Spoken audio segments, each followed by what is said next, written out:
Memorial Stadium on Baltimore's 33rd Street is the site of a hard-fought AFC Eastern Division showdown this Sunday. The Baltimore Colts host the surprising Dolphins of Don Shula, a team that has bested Baltimore 6 out of the last 7 meetings. In 1981, Miami is pro football's winningest team, having won 7 in a row, counting the preseason. The game has special meaning for Shula, where he once guided Baltimore to a Super Bowl, and 12 years later, his son David is a reserve wide receiver for the Colts. Only a decade ago, young David was carrying his father's clipboard, and undoubtedly he'd like to perform well for his old man. His father would like to see him do well, but not too well.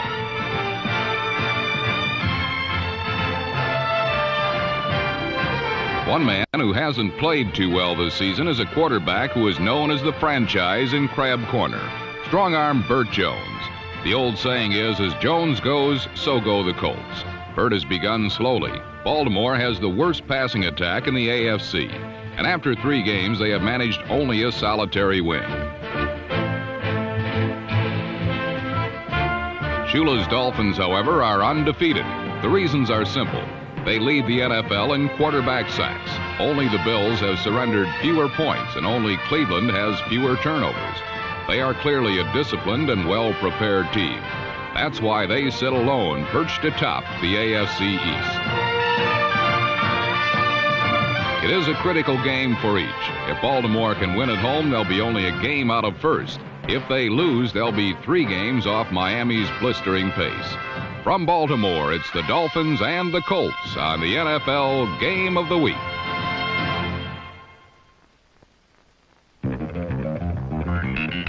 Critics termed this season a rebuilding year for Miami.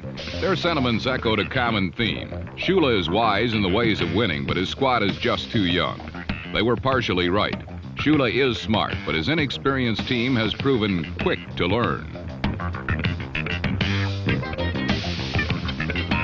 While Shula's coaching savvy is vital, the development of second-year quarterback David Woodley has proven even more instrumental in Miami's return to power. Woodley, a la his predecessor Bob Greasy, has a nice passing touch, but he possesses another dimension, maneuverability. In the Dolphin offense, Greasy analyzes from the press box. Shula calls the plays, and Woodley makes both of them look great. On the final play of the drive, both made Woodley look great as a single coverage on number 32, Tony Vigorito, was spotted by Greasy, exploited by Shula, and capitalized on by young Woodley.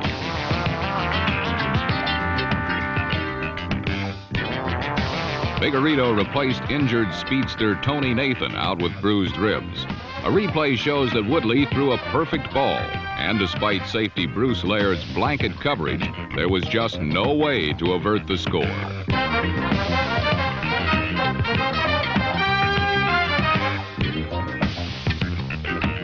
Ball control has been Miami's trademark for a decade. 9 plays, 73 yards, 7-0 Dolphins. The first possession for a visiting team is a critical one, and Miami had quickly set the tempo. The Dolphins had taken the lead, but in 1981, Colt fans have taken heart. It has been quite some time since Baltimore has performed miracles on 33rd Street. But this season, some new faces have shown up in Baltimore uniforms to inspire the Colt faithful. Last year, the new kid on the block was number 27, Curtis Dickey, a super rookie running back who outgained Detroit's Rookie of the Year, Billy Sims, over the season's final 8 games. This year, the new man is number 32, Randy McMillan.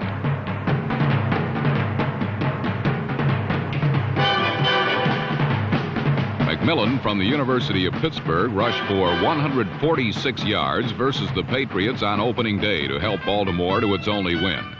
But the man who really turns the team on is gutsy Burt Jones.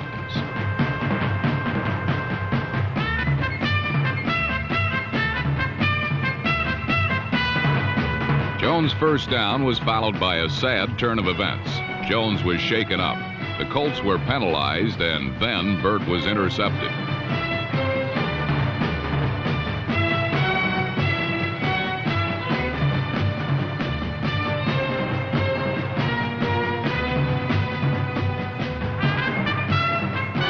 Number 55, Ernie Roan's end zone pickoff halted the Colts' drive. And a repeat reveals that Jones' play-action fake fooled no one. Roan got a deep drop from his inside linebacking spot, and Jones simply never saw him in the crease.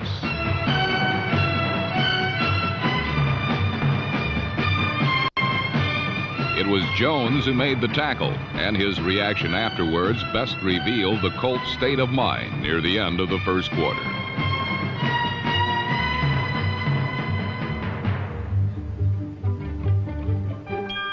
The Dolphins took over from their own 14-yard line and proceeded to drive 86 yards for another score. It was a tribute to their offensive line. Bob Kuchenberg and Ed Newman are the veteran guards. Center Mark Dennard and young tackles Eric Laxo and John Giesler round out the front wall. Veteran Nat Moore needed time to complete his long route, and Woodley needed time to connect. Time was provided.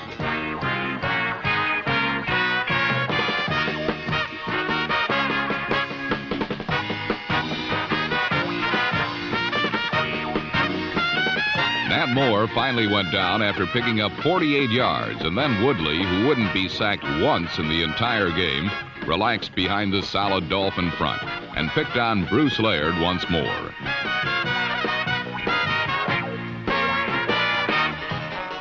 Laird, an underrated defensive back, was called for pass interference, and once again Miami's tough line was called into action.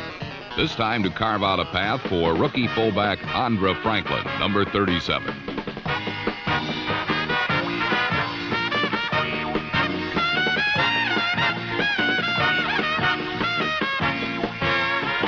Franklin's 10-yard run behind solid blocking extended Miami's lead to a pair of touchdowns. Twice they had the ball, twice they had scored. If the Colts were to make it a game, the defense would have to take control. After 3 games, Baltimore had surrendered 91 points. Only the Jets had allowed more. The week before against Denver, the Colt defense allowed 442 total yards. The week before that, they gave up 35 points against Buffalo. Obviously, defense is the weakness of this team. But midway through the second quarter, they did what they had to do: stop Miami.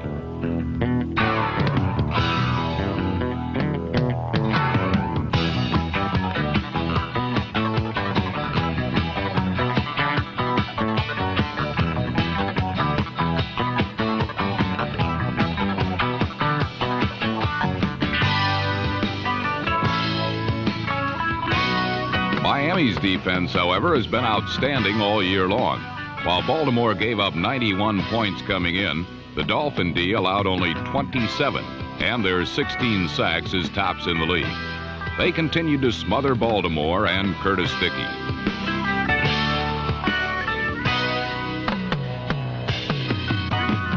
Hard hitting made scoring difficult, yet each team hurt itself by letting opportunities slip away. Baltimore had a sure 6 points, but number 80 Ray Butler could not quite catch up to a Burt Jones speeding bullet.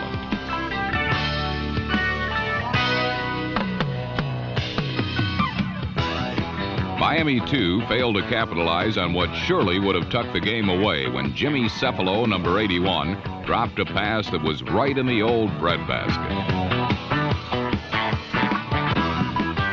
In a period of the game when it seemed no one could seize control, someone finally marched confidently to the forefront. The shadow of back-to-back poor outings haunted him. Quickly that specter would be dashed away. Burt Jones suddenly developed the hot hand and got his club back in the hunt. His elbow was injured a week before, his wrist a quarter before. But Jones has always played with pain, and sometimes that's when he plays his best.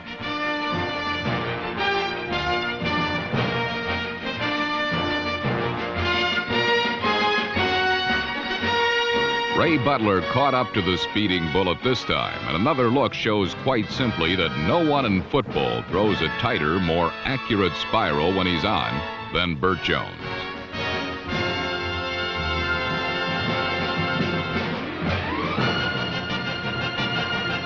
With a first down deep in Miami territory, Jones quickly brought to a conclusion an 8-play, 98-yard journey.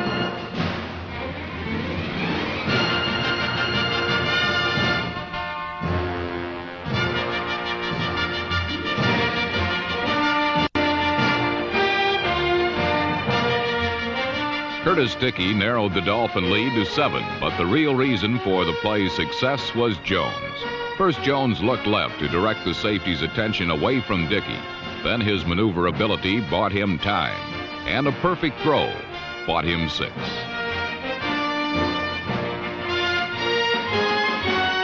This would be a tight game between two hungry division rivals, and it would not be decided until the waning moments. The best was yet to come.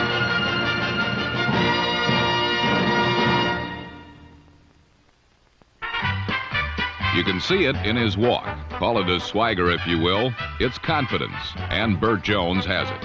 When Jones is at the controls of Baltimore's offense, the Colts feel they can score on anyone. Burt had started slowly this season, but after a strong first-half showing against Miami, the AFC's number 2 defense, he was looking like vintage Jones again. And as the third quarter began, the kid from the Bayou set out to trim the Dolphins' 14-7 advantage.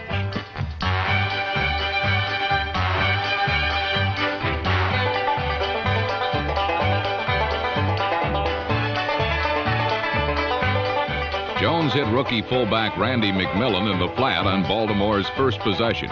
McMillan weighs 226 pounds, but possesses great speed.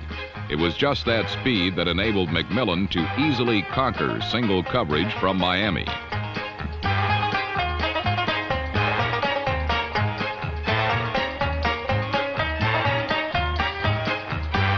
Two plays later, it was Jones to Raymond Butler, and suddenly the Colts and Dolphins were deadlocked.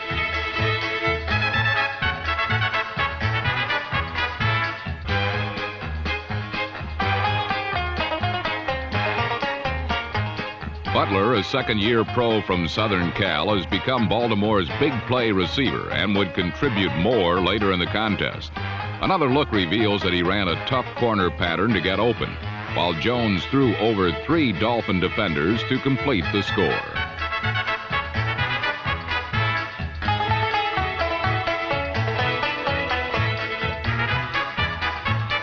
Baltimore had entered the game as the second least productive scorer in the NFL, but that seemed to be a thing of the past.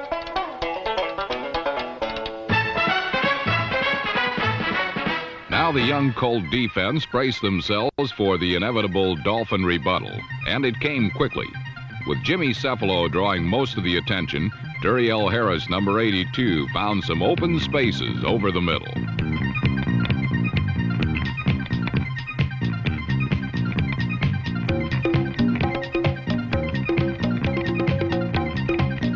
Miami then turned to number 36, fullback Steve Howell, recently reacquired after a short preseason stay with the Philadelphia Eagles. The Dolphins were glad to have him back.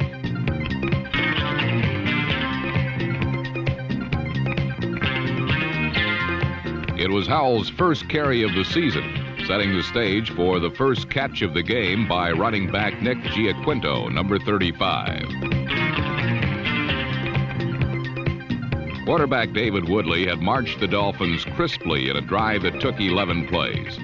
Burt Jones responded with a scoring drive of his own that was wrapped up in just 3 tries.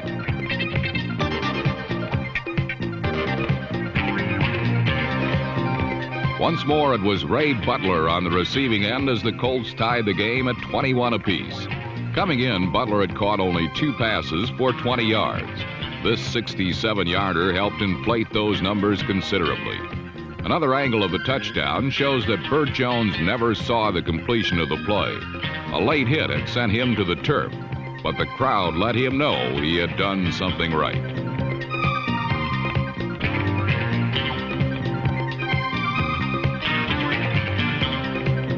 The third quarter ended, and the players dusted themselves off and dug in for what would be an incredible final 15 minutes.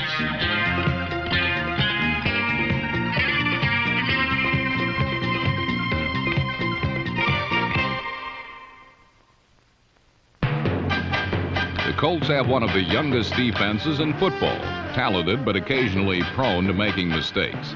Yet the exuberance of such youth also means that this hardy bunch isn't afraid to hit. The Dolphins discovered that if they were going to win this game, they would have to travel a bumpy road full of hazardous stretches.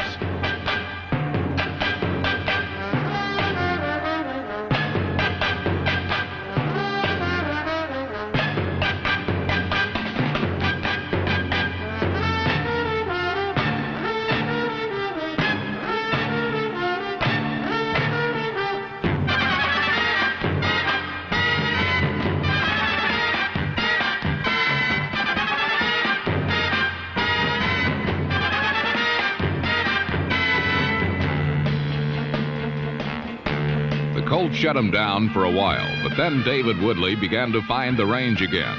First he went to Jimmy Cephalo, number 81, for a crucial game.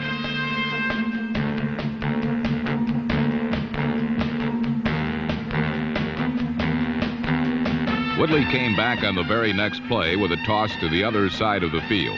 Nat Moore was there to handle the rest.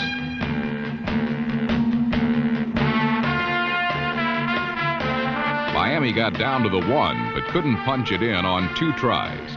Finally, with 4th and goal, rookie Andra Franklin came through for his 2nd touchdown of the game. Miami had the lead once again, but it would be temporary. Curtis Dickey broke a run down the right sideline that appeared to be his 2nd touchdown of the afternoon.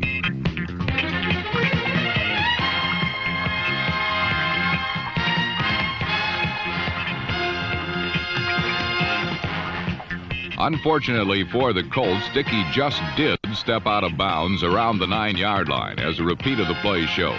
It also shows a key block from number 61, guard Robert Pratt, that gave Dickey the opening he needed.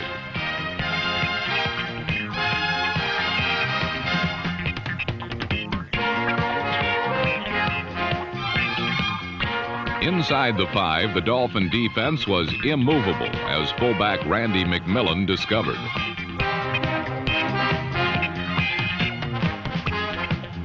But on 4th and goal, the Colts tried once more, and this time Curtis Dickey got his touchdown.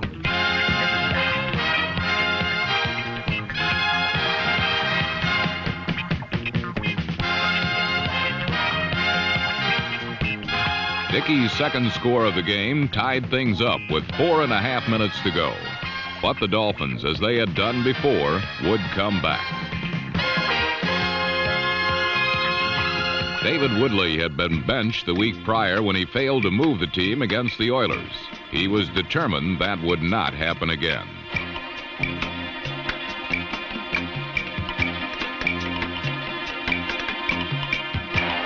A remarkable catch from veteran Duriel Harris instantly put the Dolphins into scoring range. But the scrappy Colt defense held on the next 3 downs to force a field goal attempt.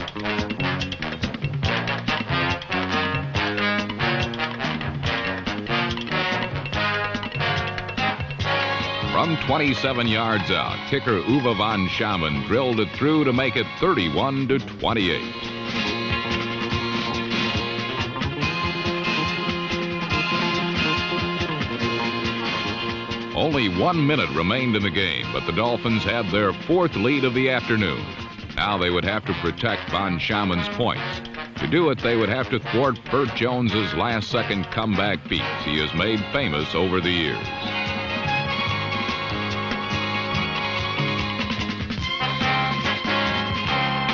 Jones fulfilled such expectations and then some as he launched a high, towering rocket to Raymond Butler for an apparent 47-yard scoring strike.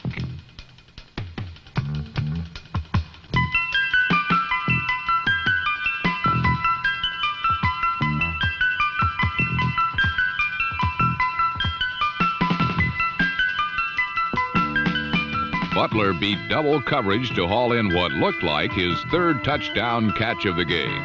31 seconds showed on the clock, and it looked like the Colts had pulled off a stirring upset.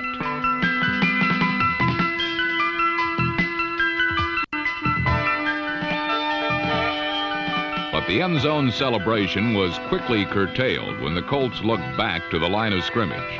A holding call wiped out the score, and Baltimore would need to find another miracle.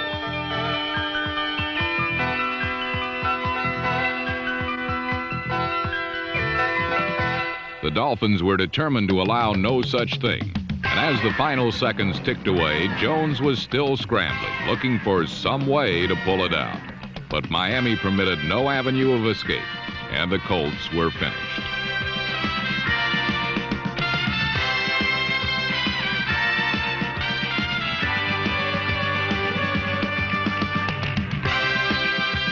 It was a tremendously disappointing loss for the Colts, but it was especially rewarding to the Miami Dolphins of Don Shula. The 4-0 start is their best since 1979 when they won the AFC Eastern crown. And though few people, even in Miami, were thinking title at the beginning of the year, some revised thinking may be in order. There are now only 3 unbeaten teams in the league, and only 1 in the AFC. That team is Miami, and they are winning with players that most folks aren't too familiar with. But if they continue at this pace, this new group of Dolphin no-names might soon become as familiar as that other anonymous group in the early 70s that went to 3 consecutive Super Bowls.